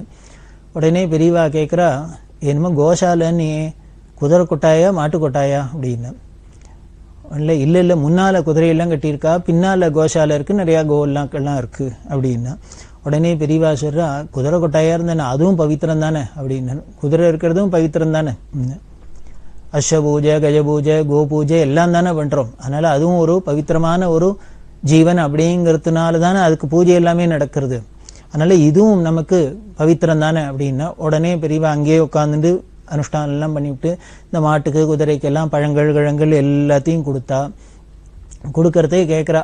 அப்போதான் பெரியவா விளையாட்டா கேட்குறா, மாட்டு கொட்டாயின்னு சொன்னால் குதிரை கொட்டாய்க்கு அழிச்சுன்னு வந்திருக்கே அப்படின்னா இது ஏதோ சமாளிக்கணுமே. அதனால என்ன பண்ணினார், ஏகாம்பரம் சொன்னார், ஆமாம்மா முன்னால தான் குதிரை கொட்டாயா இருக்கு, பின்னால மாடு இருக்கு அப்படின்னு. அதுக்கு உடனே வேதத்திலேயே அப்படி சொல்லியிருக்கு. ஸ்ரீ சுக்தத்தில் சொல்றது அஸ்வபூர்வாம் ரதமத்யாம் ஹஸ்திநாத பிரபோதினியும் அப்படின்னு சொல்றது. அதனால முன்னால குதிரை பின்னால மகாலட்சுமின்னு சொல்றது. அதே மாதிரி இங்க முன்னால குதிரை இருக்கு பின்னால மாட்டுக்கொட்டாய் இருக்கு அப்படின்னு சொன்னோன்னு பெரியவா உடனே சிரிச்சுண்டே ரொம்ப ரசிப்பா. ஒரு பக்தர் இருந்தார், அவரே ஒரு பெரிய குருஜி. அவருக்கு இந்த கஜானன் மகாராஜுக்கு நிறைய சிஷ்யா. இந்த அக்னிஹோத்திரத்தோட பெருமையெல்லாம் பத்தி ரொம்ப பிரச்சாரம் பண்ணினவர். கோசாலை இன்னும் பல விஷயங்கள் அங்க பண்ணிட்டு இருக்கார். பெரிய தர்மங்கள்லாம் பண்ணிட்டு இருக்கார். பெரிய அவருக்கு ஒரு சம்ஸ்தானம் இருக்கு. அந்த அக்கல்கோட் மகாராஜ் பெரியவாளை வரணும் அப்படின்னு பிரார்த்தனை பண்ண பெரியவா அக்கல்கோட்டுக்கு போனா. பக்கத்திலேயே அவரோட ஆசிரமத்துக்கு பக்கத்துல ஒரு பெரிய ஆஞ்சநேயர் கோவில். அங்க போறதையே பெரியவாளை பூர்ண கும்பத்தோட இந்த கஜானன் மகாராஜ் கங்கை இன்னும் மேளதாள வாத்தியங்கள் எல்லாத்தோடையும் பெரியவாளுக்கு ரொம்ப பெரிய வரவேற்பு கொடுத்தார். அவரே வெளியில வந்து கொடுத்தார். அதுல விசேஷம் என்ன அப்படின்னா, அவரோட ஆசிரமத்துல ஒரு அறை இருக்கு, ஒரு ரூம் இருக்கு. அந்த ரூம்ல தான் இந்த கஜானன் மகாராஜ் எப்பொழுதும் உட்காந்து தபஸ் பண்ணிட்டு இருப்பார். எல்லாரும் அவ சிஷ்யா வரவாள்லாம் அவரை போய் அந்த உள்ளதான் பாப்பாளை வழி, அவர் அந்த உள்ள விட்டு வெளியில வரமாட்டார். அப்படி ஒரு விரதத்தோட அப்படியே இருந்திருந்தவர். பெரியவா வந்திருக்கான்னு பெரியவாளை அழைக்கிறதுக்காக மட்டும் வாசல்ல வந்து அவர் ரிசப்ஷன் கொடுத்தார். பெரியவாளை அழிச்சுன்னு போனார். அழிச்சுன்னு போய் உள்ள எல்லா இடத்தையும் சுத்தி காமிச்சு அவரோட ஆசிரமத்துல என்னென்ன இருக்கு எல்லாத்தையும் சுத்தி காமிச்சு அங்க ஒரு பெரிய மரம், ஆலமரம், ரொம்ப பழைய ஆலமரம், அதுக்கடியில ஒரு பெரிய மேடை போட்டிருந்தது. அந்த மேடையில பெரியவாளை உட்காத்தி வச்சு இவர் எல்லாம் உபச்சாரம் எல்லாம் பண்ணினார். அந்த மேடையில என்ன விசேஷம் அப்படின்னா, இந்த கஜானன் மகாராஜுக்கு தத்தாத்திரேயர் வந்து தரிசனம் கொடுத்திருக்கார். இவர் ரொம்ப ஜபம் பண்ணவர் தப்பம் பண்ணவர் அப்படின்னு சொன்னோம். அவரே ஒரு பெரிய தபஸ்வி அப்படின்னு. அவருக்கு தத்தாத்திரேயர் பிரத்யக்ஷம். பொதுவாகவே மராட்டிக்காராளுக்கு கன்னடக்காராளுக்கெல்லாம் இந்த தத்தாத்திரேயர்ட்டு ரொம்ப பக்தி ஜாஸ்தி. இவருக்கு தத்தாத்திரேயர் பிரத்யக்ஷம். அந்த அரச மரத்துல அந்த மேடைக்கு அடியில தான் உட்கார்ந்துட்டு இவர் ஜபம் பண்றதே அந்த மேடையில் நின்று தரிசனம் கிடைச்சதா அவர் சொல்லியிருக்கிற பல தரம். எந்த இடத்துல அவருக்கு பரசுராமர் தரிசனம் கொடுத்தாரோ அதே இடத்துலயே பெரியவாளை உட்காத்தி வச்சு இவர் உபச்சாரம் எல்லாம் பண்ணினார். அதுக்கப்புறம் பெரியவா அந்த பக்கத்துல ஆஞ்சநேயர் கோவில்ல போய் அங்க தங்கி இருந்தா. இப்ப ஸ்ரீராமநவமி வந்தது. ஸ்ரீராமநவமிக்கு அந்த இடத்துலயே இருந்து ரொம்ப பெரியவாளுக்கு திருப்தியா இருந்தது. இந்த அக்கல்கோட் மகாராஜை பத்தி சொல்லணும் அப்படின்னா, இன்னும் ஒரு பெரிய ஆயுர்வேத வைத்தியசாலை வச்சிருக்கா, இயற்கை வைத்தியம் பண்றா, இயற்கையிலேயே நேச்சுரலா உருவாக்குற இந்த மூலிகை பண்ணை எல்லாம் வச்சிருக்கா. அக்னிஹோத்திரத்தை அதோட பெருமை என்ன, அக்னி உபாசனையோட தாத்பரியம் என்ன அப்படிங்கறதெல்லாம் இங்கிலீஷ்ல என்ன பல லாங்குவேஜ்ல புக் எல்லாம் பண்ணி பிரச்சாரம் பண்ணிட்டு இருக்கா. அதே மாதிரி அவளுக்கு வெளிநாட்டுல எல்லா இடத்துலயும் பல இடத்துல பல சிஷ்யா. இன்னைக்கும் பல இடங்கள்ல பார்த்தீங்கன்னா எங்கேயானும் யாக யஜ்யங்கள்லாம் நடந்துன்னா அதுக்கு இந்த அக்கல்கோட்டுக்கு நாம போன் பண்ணி சொன்னா அவ நல்ல சுத்தமான பசு நெய்யெல்லாம் கொடுத்து அனுப்புறா. அப்படி ஒரு கைங்கறி எல்லாம் பண்ணிட்டு இருக்கா. அந்த இடத்துல இருந்து இந்த அக்கல்கோட்டு மகாராஜோட பெரியவா 3 நாள் தங்கி இருந்தா. அதுக்கப்புறம் அங்கேருந்து கிளம்பி வர வழியில ஒரு PWD குவார்டர்ஸ் பங்களா அதுல தங்கி இருந்தா. ஆனா அங்க ஸ்நானத்துக்கு முதலான அவங்க ஸ்நானம் பண்றதுக்கெல்லாம் வசதி இல்லாதனால என்ன பண்ணினா ஏகாதசி வந்துடுத்து. ஏகாதசி அன்னைக்கு அவங்க தான் ஸ்நானம் பண்ணுவா அப்படின்னு சொன்னோம். அதனால பக்கத்துல ரயில்வே ஸ்டேஷன் அக்கல்கோட் அப்படிங்கிறது மெட்ராஸ்லேருந்து பாம்பே போற வழியில இருக்கிற ஒரு மார்க்கம். அந்த அக்கல்கோட் ரயில்வே ஸ்டேஷன் கேட்டை தாண்டினோன்னு ஒரு பம்பு செட்டு, அந்த பம்பு செட்டு ராஜா சாஹேப் அப்படின்னு ஒரு இஸ்லாமியர், அவரோட வயல்வெளியில இருக்கிற ஒரு பம்பு செட்டு, அதுல தொட்டி கிட்டியெல்லாம் இருக்கும். அதனால பெரியவா ஸ்நானத்துக்கு அங்க போனா. அங்க போய் ஸ்நானம் பண்ணிவிட்டு அங்க ஜபம்லாம் பண்றது அந்த ராஜா சாஹிபே வந்தார். அவர் வந்து தரிசனம் பண்ணி பெரியவாள்கிட்ட ரொம்ப பிரியத்தை காமிச்சிறவர். அவர் பிறப்பால ஒரு இஸ்லாமியரா இருந்தா கூட பெரியவாள்கிட்ட அப்படி ஒரு பக்தி ஸ்ரத்தையோடு அவர் கைங்கரியம் பண்ணினார். பெரியவா ரொம்ப என்னமோ அந்த இடம் அவளுக்கு இஷ்டமா இருந்தது. உடனே என்னன்னா இங்க ஏகாதசிக்கு ஜபம்லாம் பண்ணி பூஜை எல்லாம் பண்ணிட்டு திருப்பி பிடபிள்யூடி குவார்டர்ஸ்க்கு வந்துட்டு அப்புறம் திருப்பி சாயந்தரம் அதே இடத்துக்கே போய் அந்த பம்பு செட்டுக்கு போய் அங்க அனுஷ்டானம் எல்லாம் பண்ணிட்டு மறுநாளைக்கு அல்பத்வாதசிக்கும் இதே பம்பு செட்டுக்கு வந்து இங்க ஸ்நான அனுஷ்டானம் எல்லாம் பண்ணிட்டு இப்படி போயிட்டு 2-3 தரம் போயிட்டு வந்தா. இந்த ஏகாதசி அன்னைக்கு சாயந்தரம் அங்க போய் திருப்பி ஸ்நானத்துக்கெல்லாம் போய் அங்க ஜபம் பண்ணிட்டு இருக்கிறது பல பேர் வந்து பஜனை பண்ண ஆரம்பிச்சுட்டா, நாம சங்கீர்த்தனம். அதுல இந்த ராஜா சாஹேபும் கலந்துட்டு பாடினர். அவர் பாடுறதே ஒரு பாட்டு அவர் பாடினது, அது என்னோட தாத்பரியம் அப்படிங்கிறத சொல்றேன். அண்டமும் நீயே பிண்டமும் நீயே அப்படின்னு எல்லாம் ஈஸ்வரனான நீந்தான் அப்படின்னு, அதாவது அண்டத்துல இருக்கிற பெரிய அத்வைத தத்துவம், இப்படி உலகத்துல பிரபஞ்சத்துல இப்படி நானா விதமா பாக்குற அண்டச்சராச்சரங்கள் அப்படின்னு, இது அத்தனையிலையும் என்ன இருக்கோ அதே தான் பிண்டம் அப்படின்னா நம்ம மனுஷ சரீரம் அதுக்குள்ளேயும் இருக்கு. இந்த பஞ்சபௌதீகமான பஞ்சபூதங்கள் தான் இப்படி அண்டச்சராச்சரமா விரிஞ்சிருக்கு. அதுவே தான் குறுகின ஃபார்ம்ல இப்படி மனுஷ சரீரமாவும் இருக்கு. அதனாலதான் அங்க இருக்கிறது உள்ள இருக்கிறது வெளியில, வெளியில இருக்கிறது உள்ள, அண்டமும் நீயே பிண்டமும் நீயே அப்படின்லாம் மகான்கள்ல வேதாந்தத்துல தத்துவத்தை சொல்றா. இதே இந்த ராஜா சாஹேப் பாடினா உருகி பாடினர். அதை கேட்டுட்டு பெரியவா வந்து அப்படியே உருகினா, கரைஞ்சு போய் சொல்றா, என்ன பக்தி பாரு அவருக்கு தான் அப்படின்னு பெரியவா அதை ரொம்ப ஸ்லாகிச்சு சொன்னா. அதுலேருந்து தெரியறது யாரா இருந்தாலும் சரி பக்திங்கிற ஒண்ணு வந்துடுத்துனாக்க அந்த பக்தி பாவத்துல தங்கள் யாரு என்ன ஜாதி மதமா எந்த ஒரு வித்தியாசமும் இருக்கிற இடம் தெரியாது போயிடுறது அப்படின்னு நமக்கு இது மாதிரி பல நிகழ்ச்சிகள் உணர்த்துறது.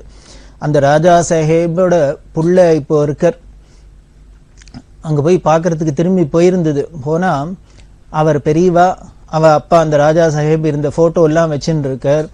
அந்த இடத்த பெரியவா வந்து தங்கினத்துக்கு ஞாபகார்த்தமா ஒரு நினைவு சின்னமா எழுப்பணும் அப்படின்னு அவர் புள்ள ஆசைப்படுறார். அப்படி இன்னும் பெரியவாள்கிட்ட அப்படி ஒரு பக்தி வச்சுட்டு இருக்கா. அந்த ராஜா சாஹேப் புள்ள சொன்னார். அதுக்கப்புறம் பெரியவா அந்த இடத்துல இருந்து கேம்ப் கிளம்பி போயாச்சு.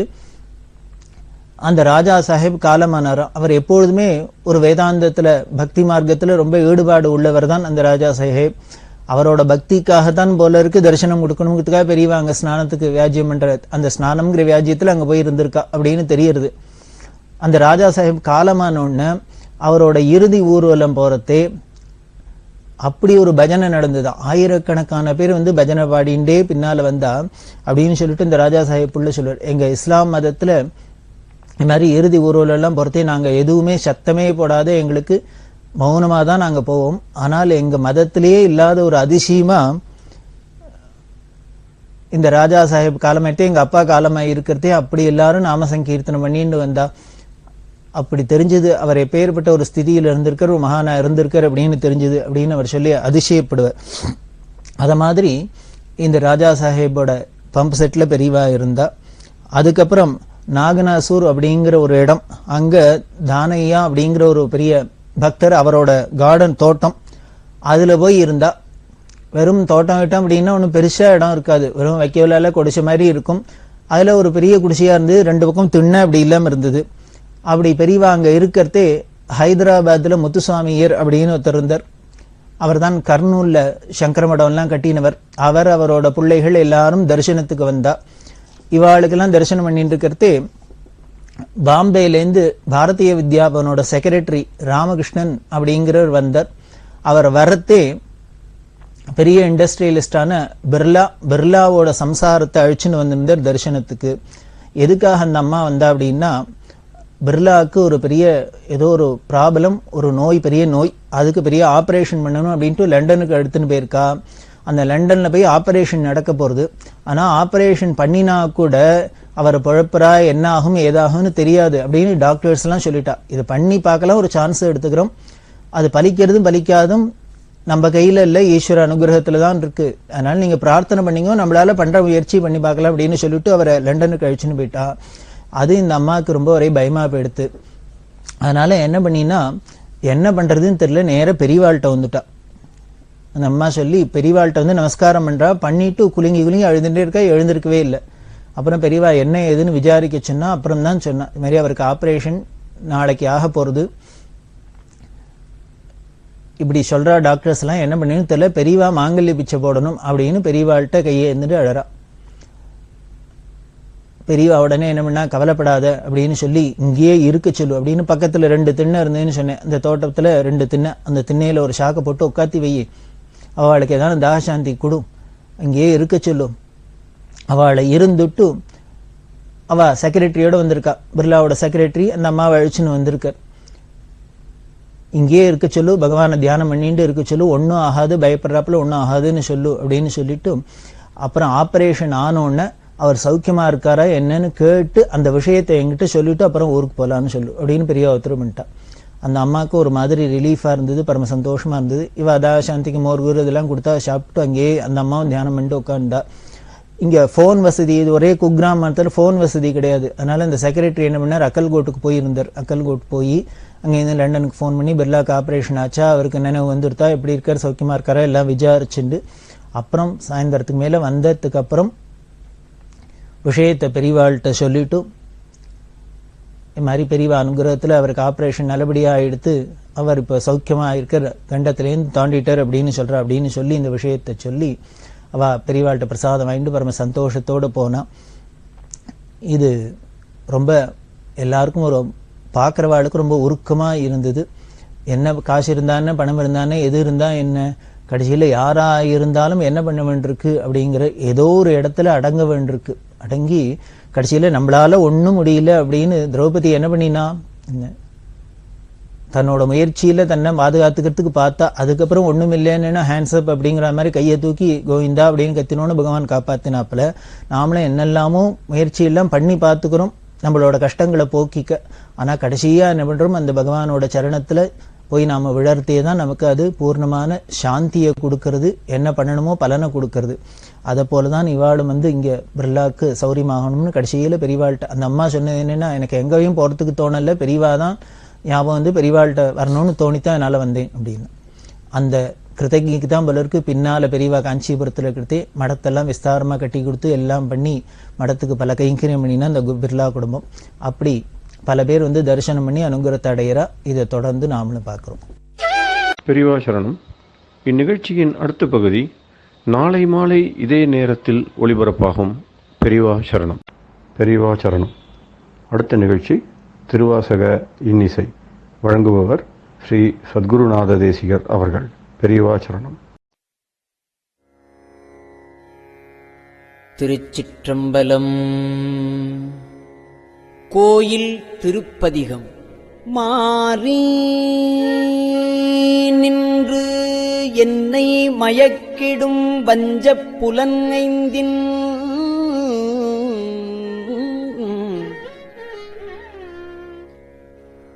மாறி நின்று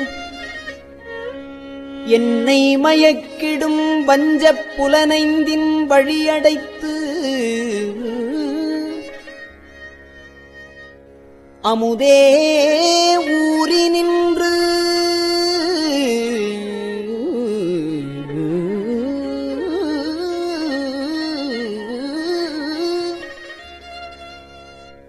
என்னுள் எழுபரஞ்சோதி உள்ளவா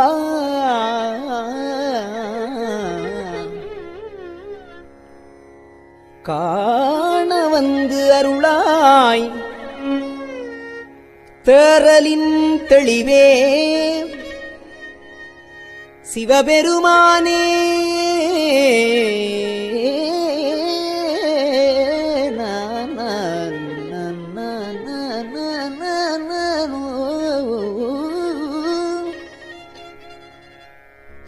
தேறலின் தெளிவே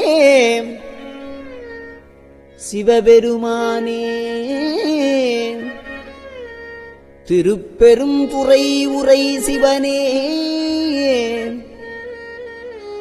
ஈரிலாப் பதங்கள் யாவையும் கடந்த இன்பமே. என்னுடை அன்பே.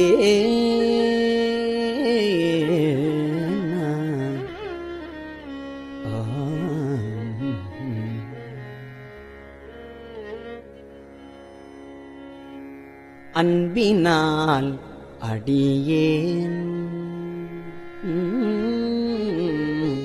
அன்பினால் அடியேன் ஆவியோடு ஆக்கை ஆனந்தமாய் கசிந்து உருக என்பரம் அல்லா இன்னருள் தந்தாய் என்பரம் அல்லா இன்னருள் தந்தாய் யான் இதற்கு இளங்கோர் கைமாறு முன்புமாய் பின்பும் முழுதுமாய் பரந்த புத்தனே முடிவிலா முதலே தென்பெரும் தூரையாய் சிவபெருமானே சீருடை சிவபுரத்து அரைசே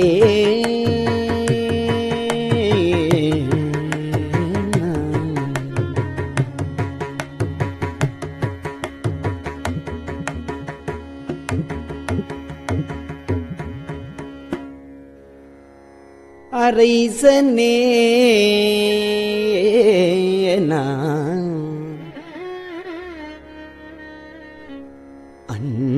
அன்பர்க்கு அடியேனுடைய அப்பனே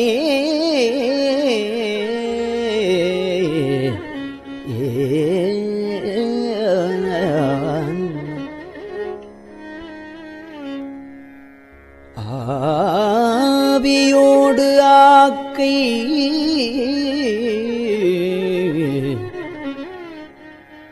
புரை புரை கனியப் புகுந்து நின்று உருக்கி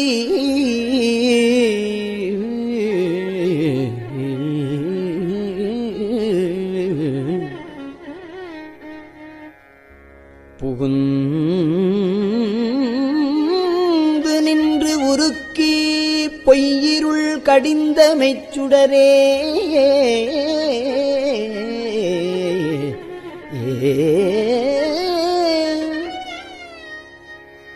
திரை பொறாமன்னும் அமுதத்தென் கடலே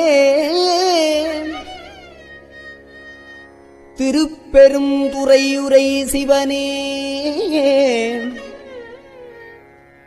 உரை உணர்வு விறந்து நின்று உணர்வதோர் உணர்வே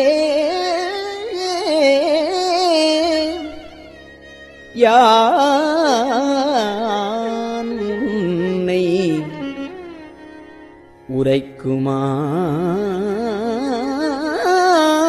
உரைக்குமாறு உணர்த்தே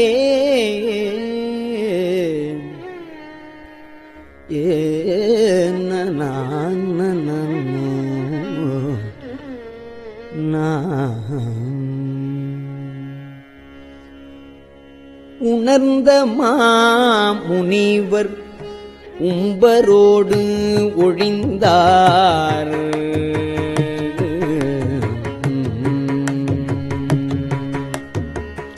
உணர்ந்த மாமுனிவர் உம்பரோடு ஒழிந்தார் உணர்வுக்கும் தெரிவரும் பொருளே இணங்கிலி எல்லா இணங்கிலி எல்லா உயிர்கட்கும் உயிரே என்னை பிறப்பருக்கும் எம் மருந்தே திணிந்ததோர் இருளில் தெளிந்த தூவெளியே திருப்பெரும் துறை உரை சிவனேயே குணங்கள் தாம் இல்லா இன்பமே உன்னை குறுகினேற்கு இனி என்ன கூறையே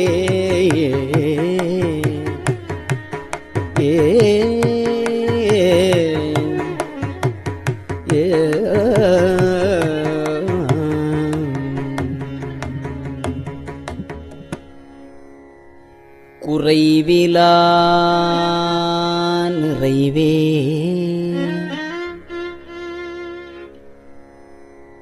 கோதிலா அமுதே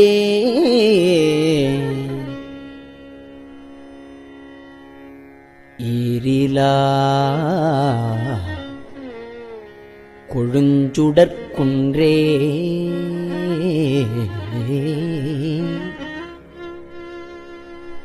குறைவிலா நிறைவே கோதிலாமுதே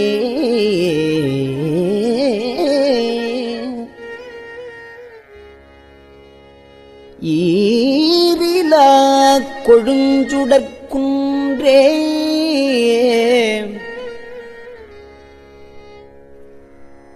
மறையுமாய் மறையின் பொருளுமாய் வந்து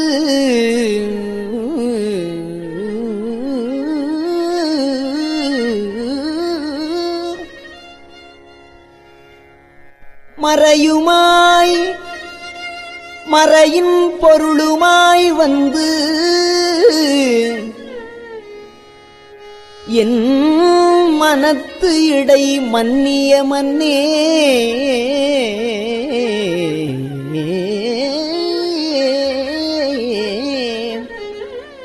மறையுமாய் மறையின் பொருளுமாய் வந்து என் மனத்திடை மன்னிய மன்னே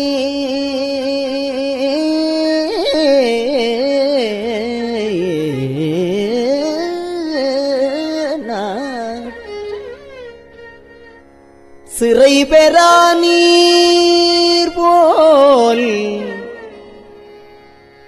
சிந்தைவாய் பாயும் சிறை பெறா நீர் போல் சிந்தைவாய் பாயும்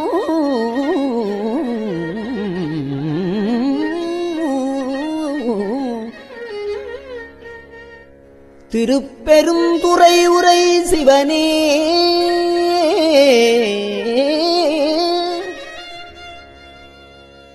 இறைவனே நீ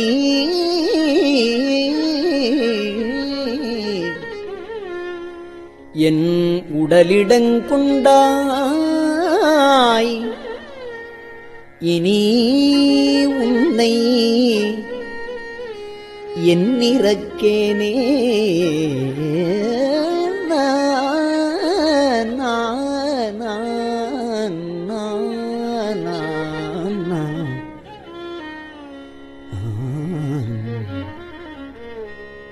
இறந்து இறந்து உருக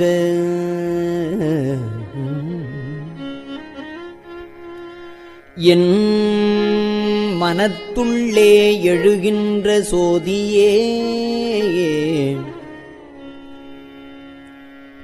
இமையோர் சிறந்தனில் பொலியும்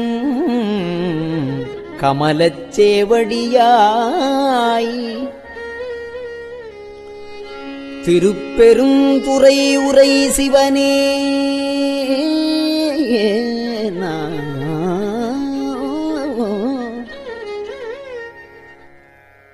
நிரந்த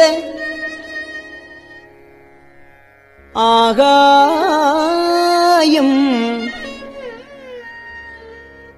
நீர் நிலம் தீ கால் அவை அல்லையாய் ஆங்கே கரந்ததோர் உருவே களித்தனன் உன்னை கண்ணுறக் கண்டு கொண்டு இன்றே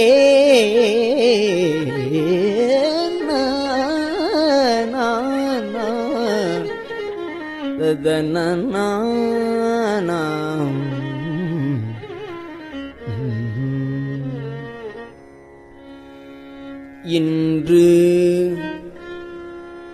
எனக்கு அருளி இருள் கடிந்து உள்ளத்து எழுகின்ற ஞாயிறே போன்று நின்ற நின் தன்மை நினைப்பற நினைந்தேன் நீயலால் பிரிது மற்ற இன்மை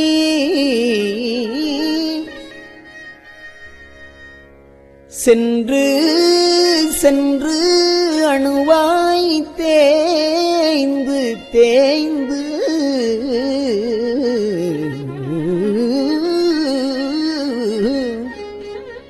அணுவாய் தேய்ந்து தேய்ந்து ஒன்றாம் திருப்பெரும் துறை உரை சிவனே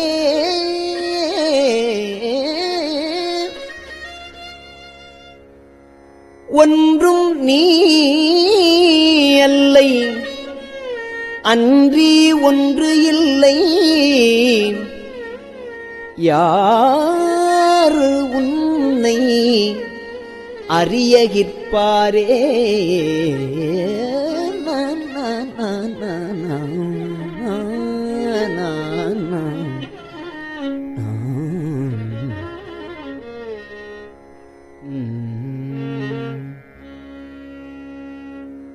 பார்ப்பதம் அண்டம் அனைத்துமாய் பார்ப்பதம் அண்டம் அனைத்துமாய் முளைத்து பரந்ததோர் படர் ஒளி பரப்பே நீருரு தீயே நினைவதேல் அறிய நின்மலா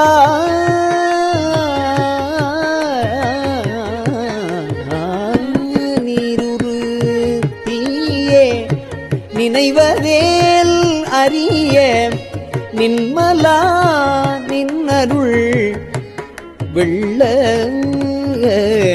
சீருரு சிந்தை எழுந்ததோர் தேனே திருப்பெரும் தூரை ஊரை சிவனே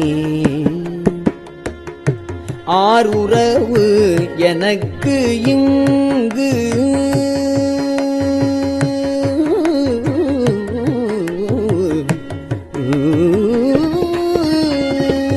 யாருறவு எனக்கு இங்கு ஆரையலுள்ளார் எனக்கு இங்கு யார் உறவு ஆர் அயல் உள்ளார்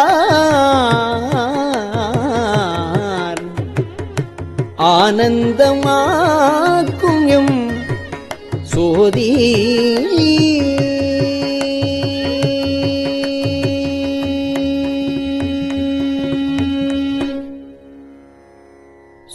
சோதியாய் தோன்றும் உருவமே அருவாம் ஒருவனே சொல்லுதற்கு அரிய சோதியாய் தோன்றும் உருவமே அருவாம் ஒருவனே சொல்லுதற்கு அரிய ஆதியே நடுவே ஆதியே நடுவே அந்தமே பந்தம் அறுக்கும் ஆனந்தமாக்கடலே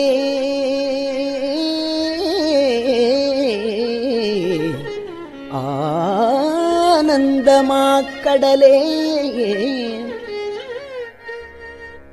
தீதிலா நன்மை திருவருட்குன்றே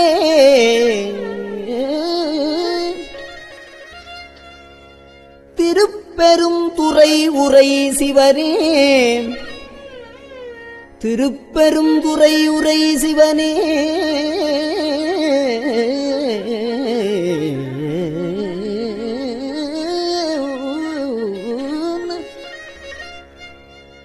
யாது நீ போவதோர் வகை எனக்கு அருளாய்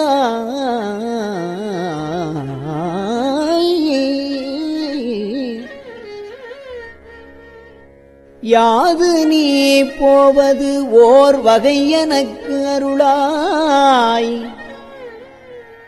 வந்து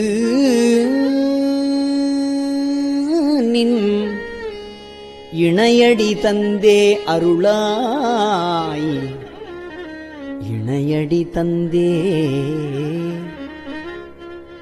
அருளாய், இணையடி தந்தே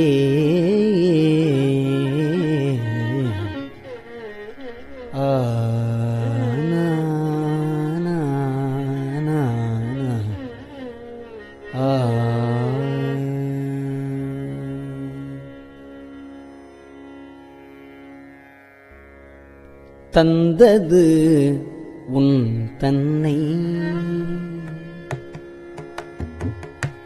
ஆனா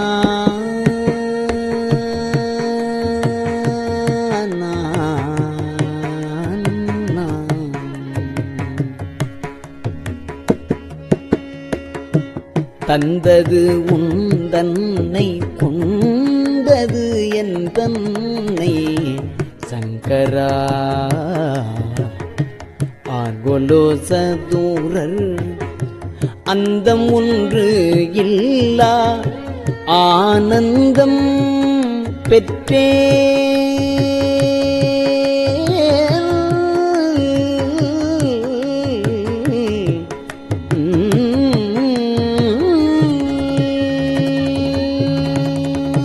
அந்தம் ஒன்று இல்லா ஆனந்தம் பெற்றேன், யாது நீ பெற்றது ஒன்று என்பால் சிந்தையே கோயில் கொண்ட எம்பெருமான் திருப்பெரும் கூரை ஊரை சிவனே.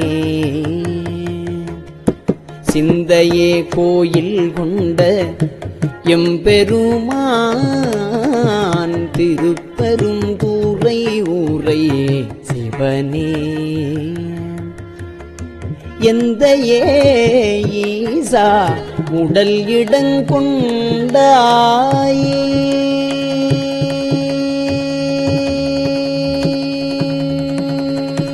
எந்த ஈசா உடல் இடங்கொண்டாய், எந்த ஈசா உடல் இடங்கொண்டாய், எந்த ஈசா உடலிடங்கொண்டாய், எந்த ஈசா உடல் இடங்கொண்டாய், ஈசா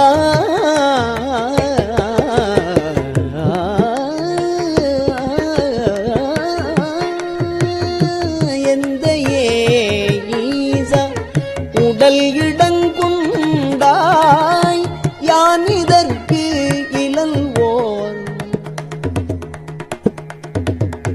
யான் இதற்கு இளல்வோர் கைமாறி, எந்த ஈசா உடல் இடங்கொண்டாய், யான் இதற்கு இளல்வோர் கைமாறி.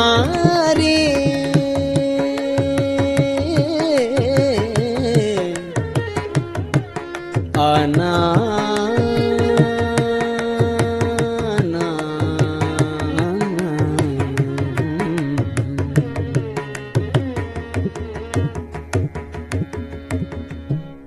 திருச்சிற்றம்பலம்.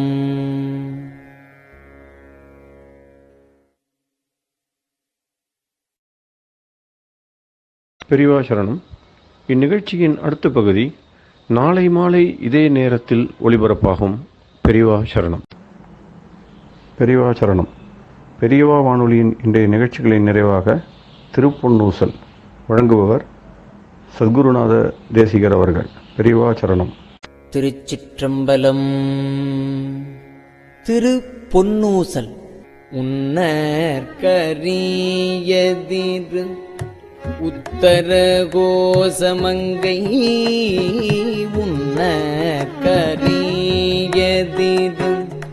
உத்தர கோசமங்கை, மன்னி போலிந்திருந்த மன்னி போலிருந்த மாமரையோன் தன் புகழே பன்னி பணிந்திரஞ்ச பாவங்கள் பற்றறுப்பான்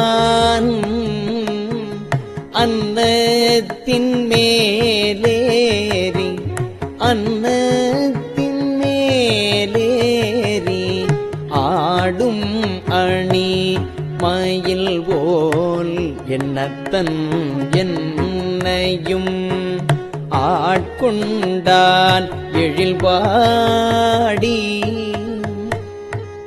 பொன்பொத்த பூன்முலையே பொன்வொத்த பூன்முலையீர் பொன்னூசல் ஆடாமோ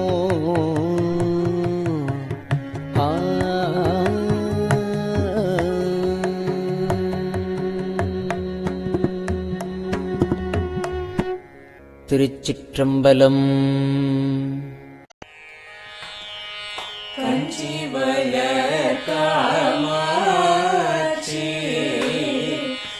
குழந்தாய் சங்கரரே கஞ்சி வளர் காமாட்சி தன் குழந்தாய் சங்கரரே குரு சந்திரசேகரரே உறங்கிடுவீர்களே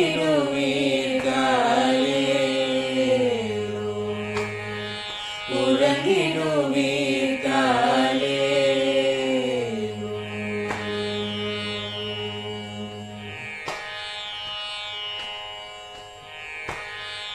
ஆதிகுரு சங்கரராய் அன்றொரு நாள் வந்தவரே 68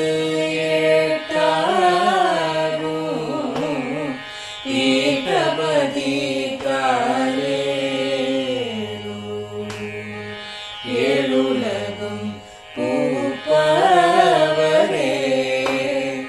காப்பவரே கடப்பவரே எல்லோர்க்கும் அருள்பவரே உறங்கிடுவீர்களே அயனுடனே மாலவனோ தேடிய பொற்பதத்தவரே அருமறைகள் சாற்றும் முயல் மலர்பதமே காலே முக்தி நிலை எய்திடவே சக்தி தரும் சத்குருவே முக்தி நிலை எய்திடவே சக்தி தரும் சத்குருவே நித்தமெங்கள் நாவீசையில் நித்திரை கொள்தாளே நித்தமெங்கள் நாவீசையில் நித்திரை கொள்தாளே நித்தமெங்கள் நாவீசையில் நித்திரை கொள்தாளே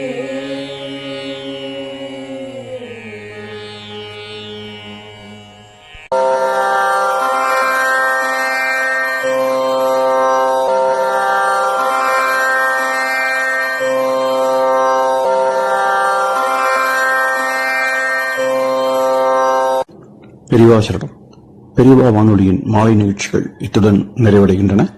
எமது அடுத்த ஒளிபரப்பு நாளை காலை இந்திய நேரப்படி 6 மணிக்கு துவங்கும். பெரியவா சரணம்.